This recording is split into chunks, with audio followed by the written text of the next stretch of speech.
I'm going to move over, Joel from the National Puerto Rican Chamber of Commerce. Speaking of businesses and people, we've had some amazing dialogue and conversation about, local businesses getting involved in the investment conversation in Puerto Rico. And so, Joel, if you could maybe, we met a few months ago, and we've had just some great back and forth on Zoom. And this is, and again, one of the beauties of meeting on Zoom and then getting to know others and then diving in, right? And getting to know each other in person. It's important to know how these investments impact businesses in Puerto Rico and maybe even what some opportunities are for people to invest in businesses in Puerto Rico. Joel, just from your perspective, let's have an open dialogue for a few minutes, man. Can you talk a little bit about what the National Puerto Rican Chamber of Commerce is and does, and then we can get into the importance of this business ecosystem in and around investing on the island? Yeah, absolutely. Well, first of all, thanks for having me today. Pleasure to meet all of you. I look forward to getting to know all of you as we go. So, like Chris said, I'm Joel Berrocal with the National Puerto Rican Chamber of Commerce. We're a 501c3 nonprofit based in Washington, D.C. and in San Juan. I'm personally based in Philadelphia, but originally from Lares, Puerto Rico. I'm also joined by two of our San Juan-based ambassadors, DJ Lampet, who's on the call, and Veronica Montalvo, who's on the call as well. So they may be chiming in as we go.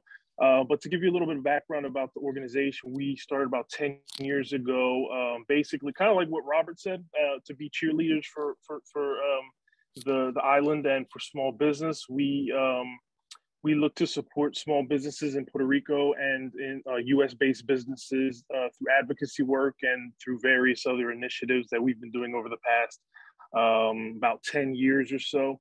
We've really ramped up our Puerto Rico efforts and and supporting the small business ecosystem after the events of Hurricane Maria, which what we realized was after Maria, we worked very heavily in disaster relief work, and what we saw was a lot of people, a lot of educated, bilingual people looking for opportunity, kind of got tired of waiting for opportunity, and they started creating it. So we saw an explosion after the hurricane of just amazing businesses in diverse sectors, just creating all sorts of wonderful things that a lot of people outside Puerto Rico just haven't been aware of up until recently. It's really the awareness is really starting to show now. So in that sense, like after that, we just continue to support via again through our advocacy work, through all sorts of other means and strategic partnerships, and some kind of rambling on, but essentially. What we're trying to say is that there's so much going on that we kind of want to bring that to the world. So how we help those businesses a lot is a lot of those businesses are looking to scale to outside of Puerto Rico, primarily to the United States and to other parts of the world.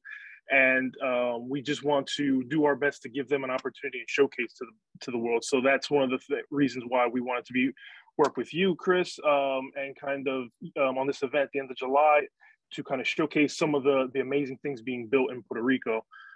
So we're excited about that. We look forward to getting these businesses and just showcasing everything to the amazing group that's here today. So yeah. Joel, thank you. I actually got connected to you through DJ, who was on the last bus tour. So, this is a growing, ever evolving ecosystem. And part of the role that I see us playing is being able to make sure that we can bring all the organizations together to have a voice for not just people who are coming from the mainland to make investments, but also people and businesses who are on the island, right, that can take advantage of some of these. So there's definitely a very real conversation that we need to have about some of the challenges and some conflicting viewpoints, right, about the different incentives that are out there that are attracting certain type of individuals. And I think that investors on this call and who are joining us need to know about this, right, that some of the incentives that are offered are maybe not necessarily available to people who have been in Puerto Rico for a certain amount of time. And so there are definitely some complexities there. At the same time, Joel, maybe I don't know if you can speak to this or if you're comfortable with it, or I'm kind of like going off topic slightly, but just in general, like what are you seeing from Puerto Rican businesses? What do they need? How can investment help support them? And are they open to that? Like, maybe just talk a little bit about the current sort of atmosphere and what investors should expect if they're talking to business owners, because we're going to highlight some of them at this live event, right? So yeah, absolutely. I'd say exactly what we've been talking about in terms of the conversation and investment. I mean, the number one need is capital. I mean, that's the most important thing. And not, 9 out of 10 of our members is, we put out surveys for our members just to get feedback on what they want to see from us, what they want to see us doing to support them. And the number one response we always get is capital. I think there is, I think our job is to kind of connect that. A lot of the investors who are looking to invest in Puerto Rico just aren't super aware of what's out there, or aren't super aware of what's being built in Puerto Rico. And a lot of the businesses in Puerto Rico just aren't aware of the means to go about getting different types of capital. I think it kind of goes down, and that's part of a lot of the work we do in terms of educational content and stuff like that, is because a lot of businesses just aren't aware of how to fund their business properly. A lot of people think it's this or this, and aren't aware of a whole other plethora of options that are available to them. So I think part of our job is doing things like this to kind of connect the dots and kind of build that awareness on both sides of what's being built and what's available in terms of funding your business. But kind of a long-winded answer, but to answer your question, it's capital. It's the most important thing that they're looking for. It's pretty simple and straightforward. Yeah. DJ, if you can hear me and you're here, is there anything that you want to add? I know that you're really involved in some of the local business ecosystems and island-wide, really. And you're also obviously connected to MPRCC. So do you want to share some wisdom and knowledge and maybe a little bit of background on you and how you got to the island? Yeah, absolutely. Yeah. So, to support Joel's kind of point, I think, post Maria, granted, I was not here post Maria, I've only been here just under a year, but you can really understand and see the resilience of people on the island, especially when it comes to innovation and, really kind of rolling up their sleeves and starting their own business and launching their own business. And I think the ecosphere is really, it's vibrant. There's a lot of really, hungry entrepreneurs and startups that are really keen to grow their business, but also, share it with the rest of the world. I think that's also an imperative. And, so I think to support that, absolutely, their capital is obviously number one for everybody when it comes to this, but also, I think just network is really key. And I think that's the one thing about MPRCC that I've, really been super grateful for is just simply a network in a community. And I think that's really been such a platform to help, those who need investment, the businesses here locally, and even the ones that are, Puerto Rican owned and run in the mainland as well. I mean, there's some really great community members and people doing some great innovative things. So again, I just want to kind of echo what Joel said, and we're really excited also to talk a little bit about our what we're going to do for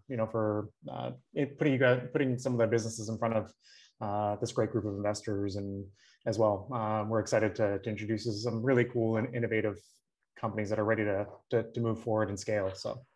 Well, and this is like a mini teaser, right? Like I just got your email like a couple days ago about wanting to put together this sort of little pitch day.